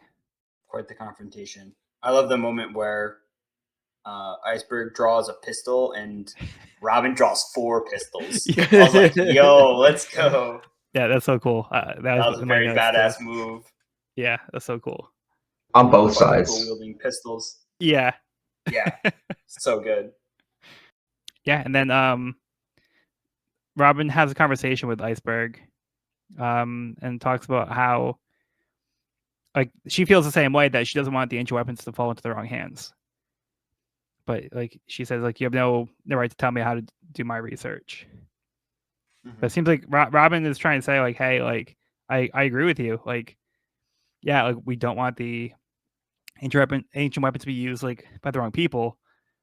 But like Iceberg seems to think that Robin can't be trusted. He's kind of saying it's better off no one having this information, and by killing you, that would guarantee that, like that would kind of close the circuit. Yeah. So there'd be no risk at that point. He's saying like killing her is almost just as good as burning the blueprints. Yeah, it's better. Yeah, because nobody could do anything with them. As they say, dead men tell, or in this case, dead women tell no tales. Although Robin would disagree with that. Yeah, because she when she found like the dead body. Yeah, look, from pirates were not exactly speaking quite as literally as they may have thought, or dead guy like furiously writing a note as they're like, "No, that's not how the rhyme goes." Like, God damn it. Cody, you were saying? I was gonna say, it feels like everything Iceberg is saying, in this case, applies just as much to Robin. You burn the blueprints, or you stop the person from uncovering the true history of these weapons, or the Devil's of O'Hara, or whatever's going on. It's just, I guess there's just the equating of a person to a weapon here feels really poignant. I guess is my main observation there. Yeah. The Robin Jesus needs to be treated the same way as, I guess, the potential for destruction being put to the forefront more so than. I mean, Robin is in a very difficult situation, a very precarious situation, and with a very bad crowd, but that's not what he's been judging her on. He's been judging her on her potential to read them, and the fact that it's putting the cart before the horse as far as person. Is it worth being preventative, or is there something bigger at play there? Yeah. Right. Yeah. So, like, even before Robin did anything to him personally these past few days, like, he already like had Robin on his radar. Like, he's had this wanted poster like on his wall for a while. This is like he just like had this like yesterday he found it. Like, he's had this, so he's been aware of Robin. So it seems like he's been like worried about Robin for a while because a person named Tom that Iceberg knew. We also find out about Tom. Like he had mentioned like that Robin was like the lone survivor of the O'Hara incident. So like he's already been like worried about Robin this whole time. So now he's like, oh, this is my opportunity to do something about Robin and prevent this from possibly happening. So now I'm giving her a chance to not do this thing. He just thinks because she exists, that because of this potential, like it's better to stop this before it could be like world ending. Yep. Right. Because he knows her capabilities, but not her intentions. Yes. Which is exactly how the Galley Law Foreman, I guess, handled like Luffy and Frankie and everything else. Yeah, to like your point you said earlier that they were being preventive in that way. I guess that's the Galley Law motto. Right. And it's kind of like the opposite of how Luffy's treating it, because Luffy's like, no, I know her, so I'm not going to take any of that into consideration. Yeah, let's give her a chance. Yeah. Yeah, and at least in this case here, Luffy, he got stuck, but he got out a lot quicker than we've seen like in the past. So a lot of times, like he'll be like incapacitated for a while, and like then like he'll be out of the story for a bit. So like in this case Thankfully here, he's right back long. in it. Yeah. Right back in the thick of it. And he happens to launch right to where Polly is. Speaking of whom, great Polly moment. I have my my misgivings about him, but like all in all, I love this guy. And he really stuck it to Bullhead and Skullface right there. Yep. Good for Can't him. deny his grit. Perfect time. Yeah, it seems like it was kind of like a miscalculation here because he's like, oh, I thought I could take you guys, but he seems not to be the case. He's pretty much defeated here. And now, how about the beginning of this chapter where we see like the bull figure, say Iron Body, and like when Tilestone smashes him with the hammer breaks. So cool. Oh my god. So Tilestone kind of gets wrecked here too. It physically hurt when Tilestone jobbed to the bear guy. I just, man, ow. He's trying to avenge his friends here. Yeah, man. Yeah. CP9 really showing their strength too. There's been a lot of one-hit KOs. Yeah. And taking down a lot of people. Mm-hmm. There's more to that door fruit. Okay. Anything else on this one? Okay, moving on. Kadatsu's Unexpected Life on the Blue Sea, Volume 29, The Women's Bath. Vivi and Terracotta, almost been fighting dugongs, enjoy the women's bath. Classic fan service. Mm-hmm. Yeah. Not much to say about that. At least there's less peepers on this bath than the Alabasta scene. Yeah. But they're running a respectable establishment here. Yeah, it seems quite the bath. Okay. Let's get Cody's summary for the next chapter. Let's go. Chapter 345, Sleepers. The assassins in the bull and skull masks stand over Polly and decide that he knows too much to be kept alive. At that moment, Luffy comes bursting into the wall and stays there because he is once again stuck. Luffy notices that Polly's covered in blood and realizes that the men in the masks must be the ones who were commanding Robin. And he demands they give Robin back, and the skull masked assassin delivers a tempest kick, slicing through the wall with only his leg. Luffy is momentarily freed, but the assassins bind him and Polly to the floor. The two assassins call the others in their group and instruct them all to meet in the bedroom and not to shoot Iceberg. Outside, Bicorn Whip Person quickly dispatches Peely Lulu by driving their finger into his stomach. Polly and Luffy talk inside. Polly asks Luffy why he's come to the mansion and apologizes for thinking he tried to kill Iceberg, and asks if Luffy is strong enough to take on the assassins. Luffy affirms this, and Polly tells Luffy to fight with him because he wants to beat them and refuses to let Iceberg get killed by outsiders. Polly laments that Iceberg taught him everything he knows and made him into a proper shipwright, so he doesn't care what happens to him as long as he can beat the assassins to a pulp. Luffy agrees to fight alongside him and they yell, struggling against their restraints. 9:45 p.m. Someone takes Lucci's hat off his corpse. All the shipwrights in the hall have been taken down. Back in Iceberg's room, the assassins have gathered. Iceberg tells them they should leave since he has nothing to give them, and the skull-masked assassin expresses disdain. A pigeon wearing a tie then flies into the room as Iceberg expresses confusion and lands on the bull-masked assassin's shoulder. He asks what he should tell first to a dying man and takes off his mask, revealing to himself to be Rob Lucci, the not-so-mute Galley Law foreman. The others reveal themselves in turn as Kaku, Khalifa, and Bluno. Cipher Pol No have made themselves known. Iceberg is shocked that these four were working for the government. Lucci asks once again about the whereabouts of Pluton's blueprints, this time threatening to harm more innocent people if he does not tell them that instant. I did not see that coming. Yeah. Oh my god. You asked me a couple of chapters ago. At that point, I did not see it coming. Like, this was absolutely a surprise to me. Did you ever see any of it coming? Did you have ever any thought about I wonder, or it was just boom, oh my god, what?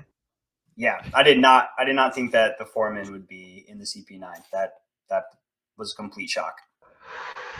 Good job, Oda. Yeah. Good job, Oda. For each unmasking, I was like, whoa, whoa, whoa. Yeah. It's so good. It's so good. I actually Kaku too. Kaku. Yeah, especially after seeing Lucci and Kaku's dead bodies outside. That was such a a misdirect. Because at that point, you don't question is that actually their bodies? You don't think anything of it. You just accept oh man, they got defeated that easily. Oh no. Yeah, I look back to him was I fooled? But no, those dead bodies actually looked like those characters. Mm. It was a good mislead. Yeah, I think they put a fake nose on the Kaku impersonator too. yeah, they show the up close later on or in this chapter. Which is only for the reader. Nobody walking by needs to know that that's actually Kaku's dead body. Really, yeah. Yep. When they look at him real quick, they'll be oh wait, his nose comes off. That's not Kaku. So Evan, there was actually a slight bit of foreshadowing in last week's volume that I actually sent to Joel because I didn't catch it my first time reading it. Oh, cool. What was it? It was when Corgi first comes to the shipyard and the Straw Hats hide. All the four are talking about, okay, it's these guys with Iceberg. And Polly's like, hey, should we do something? And Lucci, as Hattori says, "Oh, it's got nothing to do with us. It's probably about power." And then Kaku says, "No, you don't want to mess with the world government." Mm. And I'm just like, Yeah. So Damn. from Freaking last out. week, yeah, I think Lucci had a line as well that kind of in hindsight, it makes it seem like both Kaku and Lucci like were a little bit more reverent to the world government than like a lot of the other people were. Mhm. And Lucci had said that he had contacts in the world government that confirmed like Nicaraguan was with the Straw Hats. So that line at the time was not like super suspicious. But now with this new context, it's like, okay, so he's actually part of this organization, so he would have direct access to like this top secret information. So like he kind of used that information here to kind of like tie the Straw Hats to this whole incident. So this is like working into their plan of like kind of framing the Straw Hat. So like from that point, Lucci was like He was always in basically deep. planning this. Yeah. He was in there. Truth Did is, the not see game was that. rigged from the start. Yeah, did not see that coming. Especially like Lucci and Paulie's like interactions. Like they almost had like kind of like a brotherly sort of connection. I feel I think like it's more or a confrontational. close. I think they thought butted it was like a heads. brotherly. Depends on the brotherly I thought it was like a interpretation. sibling. I thought it was like a sibling rivalry kind of. I took it more butting like heads. they oppose each other. Like I feel like they didn't see eye to eye, so they were kind of like I could see it being like a brother like kind of squabbling, but I see it more as like they just like didn't get along, so like Gotcha. they got into like fighting. So I think this kind of also shows like Paulie might have not like Paulie probably had a better reason not to like Lucci than he actually thought to be the case. But yeah. Oh, I see you. Yeah. I definitely didn't see it coming. That was total shock. But wait, is the pigeon part of CP9? Don't you besmirch my poor Hattori. Now, the love second Hattori flew in, you knew everything was fucked up. You knew this whole situation was just not okay. Just a mess. But I think Hattori's still calling the shots. Yeah. Yeah. So this is a big reveal. I'm glad that Evan now knows the truth. Like this is like one thing I was like really hoping that like we didn't accidentally like let something slip. Yeah. So we had to be like very careful with like what details we mentioned. Mm-hmm. But yeah. So this is one that I was worried might get like kind of like we're trying to protect that for you. So I'm glad that it hit for you. Yeah, it totally hit. I was shocked. Good. It's It's yeah. intense. Just that spread at the end of the four of them. Ta-da. The ta-da. Ta-da. We betrayed you. Everything you know and love is a lie. It's all a lie. Welcome. Woo-hoo. I'm actually about the blueprint. Oh yeah. I was gonna say I'm really jealous of Evan actually because I actually didn't get to experience this like as its own realization because and it's my own damn fault because it was 2008 or 2006 and it's like, oh, I have the internet, I can learn whatever I want to. I like One Piece. What's kind of One Piece? Ooh, a guy with a pigeon. Ooh, government, like, and the impact was lost on me. And so this whole volume I've been thinking, okay, like I feel like there has to be. I'm just curious about the anticipation of it and just like getting someone's perspective of experiencing this for the first time. And I'm just really glad that Evan got to. Yeah. And I'm really glad that I didn't screw up and spoil it for him. Because I was really worried about this whole time, and I hope I didn't. Yeah. Oh. Yeah, I think we were good about it. So we're good, and don't worry. There's no other major spoilers. There's no other major for the rest spoilers of the series. The rest Nothing of the else series, happens. it's just everyone sits in a room together. It's fine. This is the climax of the that's it. No, yeah. But to no more surprises. To Cody's point, this is why you cannot go on the internet at all. Yeah, ever. Because you might come across. Ever. Yeah, no. Well, I haven't. I've been like yeah. I've been on a strict regimen of no One Piece spoilers. I get. But honestly, I prefer it that way. Like, I don't like watching a lot of trailers. I don't like having a lot of spoilers or previews. So that's how I am too. Yeah, I like experiencing everything for the first time naturally. And just also to tie back to like a scene that we had earlier in this volume, where Robin was meeting with somebody. I believe it was Lucci and possibly Kaku might have been standing, but I think Lucci was one sitting at the table with Robin. Like you can see, like if you go back and look at the eyes and the shape of his face, I think it's most likely Lucci. But now with those details, like I think that now connects those dots a little bit more. So that was so interesting. And like Robin's kind of been MIA this whole time as the Straw Hats have been defeating the foreman, the Galley Law people. So it's kind of like all of these different circles are now coming together. Yeah, everything's converging. Like they've already formed their opinion on the Galley Law foreman before finding out that they are actually agents, CP9 agents. And Robin's a government agent. Like what? I know we already stated that, but it's still pretty wild. Yeah. But she's wanted by the government, I thought. So what does it all mean? What's going on? Yeah. Is this like one of those situations where that was Iceberg's confusion as well? Is this one of those situations where like the CIA hires the hacker that hacked into the CIA or something? And, like, could be. Yeah. And then I also wanted to point out that it's funny that Luffy escaped from being stuck between the buildings to now being stuck in the rings in another room after being stuck in the wall. So after being stuck in the wall. I was having such a hard time figuring out what to call those rings. Yeah. I was like, okay, they're like little croquet hoops, but not really. Or like imitation bull horns, or like horseshoes that are really sharp. Horseshoes. Like what? Big staples. Big. I like big staples. I'm putting in money for big staples. That's dope. I also just really, they got to be like horns, though, right? Yeah. What's that?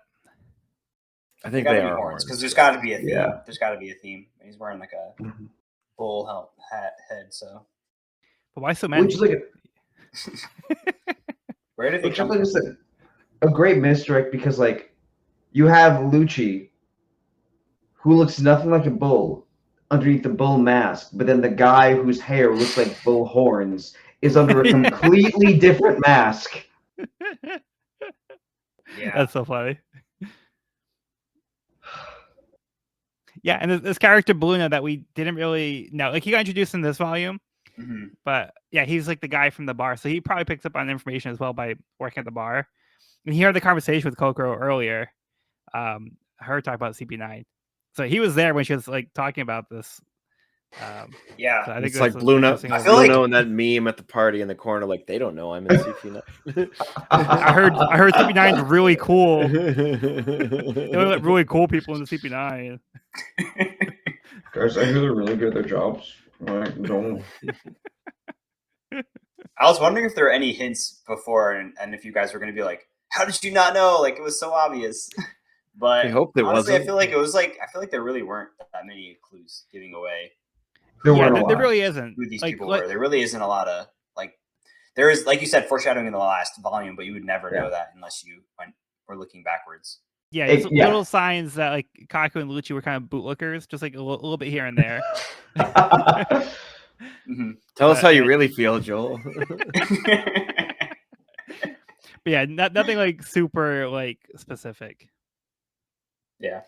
Yeah. Although I also did think Kaku's comment earlier in the volume talked about like how like the pirates basically have no protection under the laws of the world government. He's like, so we can kill you. So like I think that's also interesting here too. Right. Yeah.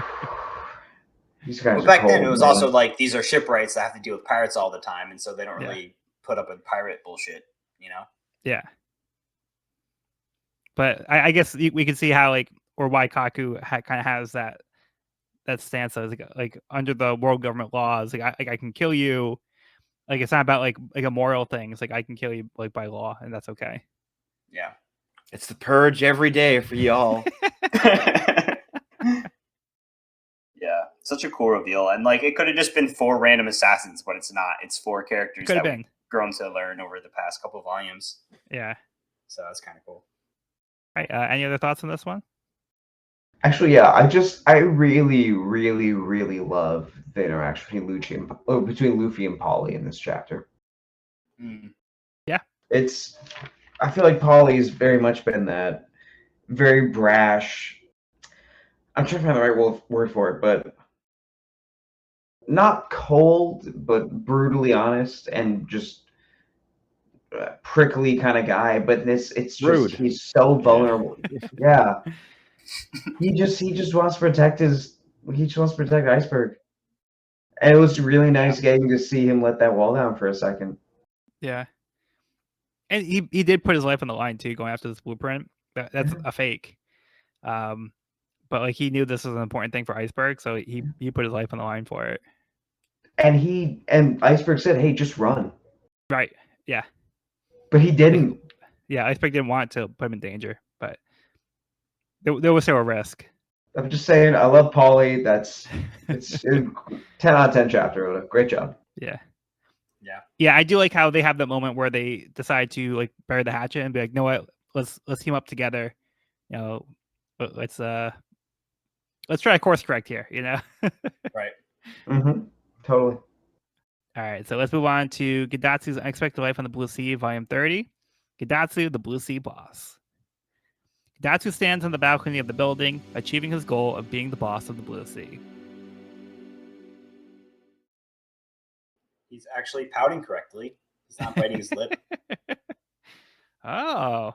He's got an actual serious face on. Some growth. And he's crossing his arms. Moves. I just noticed he's crossing his arms. It's coming correctly. together. Correctly. Well, that's huge. Wow. That is big. Not even noticed that, but yeah. It's got his shit together. Like a boss. All right, let's wrap up this volume with chapter 346, The Ninth Justice. Zoro's defeated all of the shipwrights using the backs of his blades as not to kill them. Luffy squeezes his head through the iron ring that was trapping him, then frees Polly. The members of CP9 tell Iceberg that they have taken their job seriously these past 5 years, even though they were undercover. The time they could devote to this mission has come to an end. Lucci explains that Iceberg may be aware of CP 1 through 8, but CP9 is an off-the-books organization that allows them to take the life of citizens who do not cooperate in the name of justice. He says those in power need the ancient weapon to put an end to this age of pirates. Iceberg warns that much power will only cause more destruction, even in the hands of the government. Lucci does not like this response and attacks Iceberg. He has Kaku check his pulse while Lucci presents his theory, like a lie detector. Lucci states that even though Iceberg had a plan to leak the fake blueprints, he made no attempt to move the real blueprints, which would indicate that they are already in someone else's possession. In 5 years of observation, they have not seen an indication of another successor. However, he notes that there are 3 names on the fake blueprints: Tom, Iceberg, and Cutty Flam. Most people would not find this information useful, but having been here for the past few years, they have determined that the legendary shipwright had only 2 apprentices, one being Iceberg himself, and another that had died in an accident 8 years ago, or at least they were led to believe. Only one time, 4 years ago, a man came by the Galilog company using the name Cutty Flam. This man has since changed his name to Frankie. Iceberg's pulse gave it away that Lucci was indeed correct. CP9 prepares to depart in search of Frankie, but at this moment, Luffy and Polly crash through the wall, while Zoro slices down the door with Nami and Chopper behind.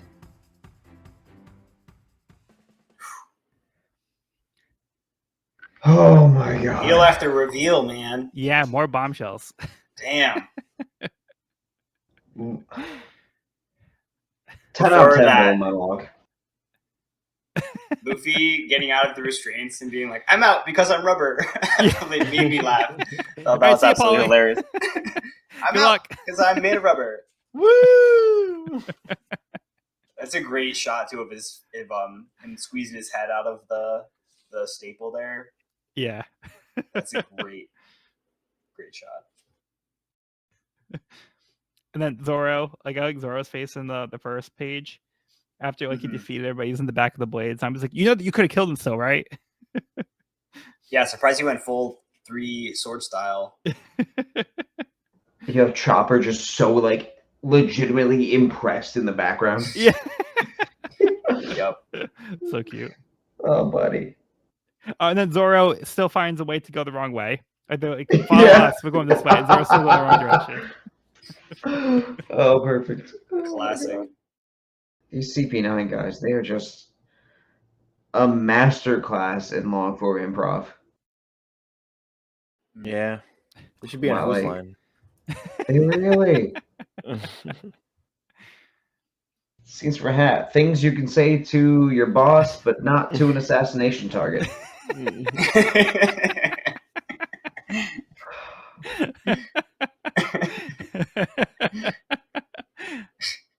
Like, man, okay, consent is like the biggest thing that separates acting from lying, but if I could like put on a performance like Kaku, damn, you know? He deserves an Oscar. Mhm. Yeah, it seems like they all were very skilled at their undercover work. They've been here for 5 years.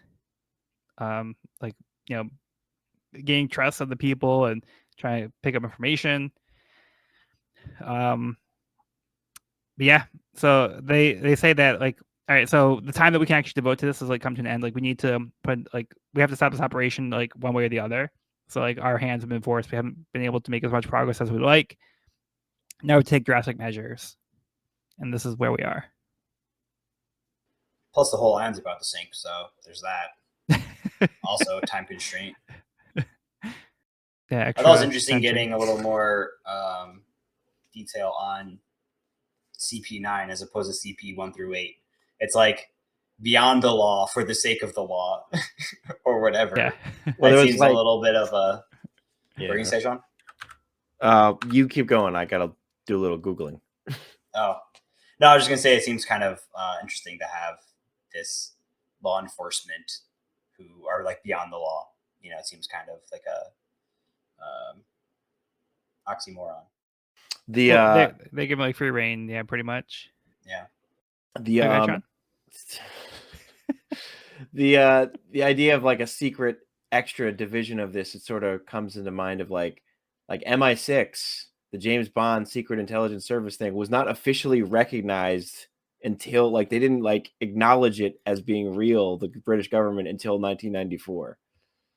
Oh wow. So, which is like holy shit, yeah. Wow. And Evan did mention MI6 as when we heard Right. CP9, you're like, oh, it's like MI6. But like not knowing the actual context of it, but that actually makes a better comparison than we realized. Yeah. Yeah. And Cipher Pol is like Interpol. Yeah. Yeah. What about MI 1 through 5?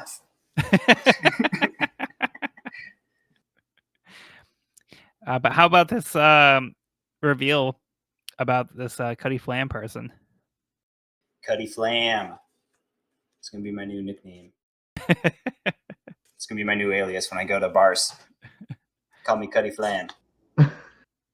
Yeah. I thought this was a great reveal. Also, did not see that coming. Frankie being the predecessor of the blueprint. Yeah. So he was a co-apprentice with Iceberg. So you had mentioned earlier in the volume how it seemed like he had some kind of familiarity with Iceberg in a way. So these were two apprentices from like the legendary shipwright Tom, Wow. who we now can suspect that he might actually have access to like this blueprint for the ancient weapon. So this guy who's like off the rails, this Frankie dude, who was like he seemed very destructive. Yeah. So yeah, this is in his hands. Unstable. I just love how Lucci goes through this entire chain of events. And I feel like this is how a lot of like One Piece theorists just go through all these little, okay, well, this person was here like 50 chapters ago, you know? And they said one thing to this guy at the shipyard, and I feel like a lot, like just like as someone who's has like as a crackhead about like One Piece theories as I am, I'm like this is how the way Lucci presents what he has to say is how I feel like I am, and how like everyone on Reddit like feels like they are about One Piece. Yeah. But Lucci happens to be right, so good for him. Hey, sometimes meantime, those the whole details time- work. Yeah, and it's crazy. Like the whole time, Kaku's got his hand on the pulse, so it's like Yeah. getting like it's like a that was so good. It was like a lie detector kind of test. Yeah. Just added another level of suspense to it. Yeah, another great reveal. I feel like this has had a bunch of great reveals. This whole arc so far, a solid mystery that's slowly unraveling, and then ends in total chaos. Yeah, so I think Oda does like a really great job with this arc so far. It's like setting up and establishing these things, and even though we haven't seen these characters for that long, like we did kind of get the sense of like trust, and we started to like these characters, started to get these attachment to them, and they just pulls right from underneath us and like turns everything on its side. And like this Frankie character that like we saw earlier, like now he's getting pulled back into this in some way. Like there's like all these like little bits of information now like just being turned like sideways, and now we have to like recontextualize like everything that's been presented to us in this entire arc, and now try to put together the pieces like how they all fit together, like because like we had like all like the puzzle pieces, but they were like we had them like in the wrong spots, or like oh I didn't notice this piece over here. It's like all these like little like tidbits are now like become a little bit clearer. So good. Yeah, I can't. Wait. I cannot wait for more. I cannot wait for the next scene because this one ended on a doozy. Yeah. We got everybody in one place except for Sanji. Who knows where Sanji is? Like Sanji just kind of disappeared after he saw Robin. Hopefully he doesn't leave the crew too. But he had a plan, so we'll see. All right. Yeah. So, any other thoughts on the chapter or the volume as a whole? CP9's going hard on the moral absolutism. Another yeah. great volume. We have crossed over from a shonen manga into, well, it's still a shonen manga, but it's a spy manga that a shonen protagonist has punched his way through into. And it's like, well, how do we deal with this now? Yeah. It's like if, I don't know, Van Wilder kicked his way into a James Bond movie. Here's my dated reference for all you millennials. Jesus. It's cool though. I think Oda's kind of added like a little more mystery intrigue to each arc that we've gone through, starting from like Alabasta, which had kind of the mystery of the poneglyphs and all that kind of stuff, and then Definitely going into like Skypiea, there was the mystery of Shandora and the entire history of these cultures and the forming of the farce and like all of that. And I feel like he's kind of ramped up the mystery in each of the last three major arcs. And this one's like a fun conspiracy theory with spy assassins who work for the government. Like, yeah, it's just been really cool. Really enjoying it. I can't wait to see where it goes. Yeah, lots of good stuff. And for me personally, like I love like the world building and like the more lore we get. Like that's like the stuff that like gets me the most excited. So like getting more of that, like this is like right up my alley. Like this volume, like this is the kind of stuff like I get really excited about when we find out this information. Like so, yeah, a volume like this like really speaks to me. Yeah, so I really enjoy this one personally. excellent volume. It's got intrigue, it's got humor, it's got action, it's got rising tension, it's got everything you want. Yeah, it's a great shift for this entire arc because, oh man, these stakes just got a lot higher when they were already ridiculous. All right, so that will conclude this week's episode of the We Are Reading One Piece podcast. You can find this episode wherever podcasts are found at We Are Reading One Piece podcast.buzzsprout.com or on the YouTube channel at We Are Reading One Piece. This is a spoiler-free channel up to where we record the podcast, so if you're new to the series, you can visit the channel there. You can also find me and this podcast on my YouTube channel at Pirate King Codex for various One Piece content. Next episode, we'll be discussing Volume 37, Mr. Tom. I've been Joel, and I've been joined by Sean. This has been Sean. Evan. Thanks for listening. And Cody. Keep it super. All right. Well, be sure to bring along all of your hopes and dreams, and we'll see you on the next episode.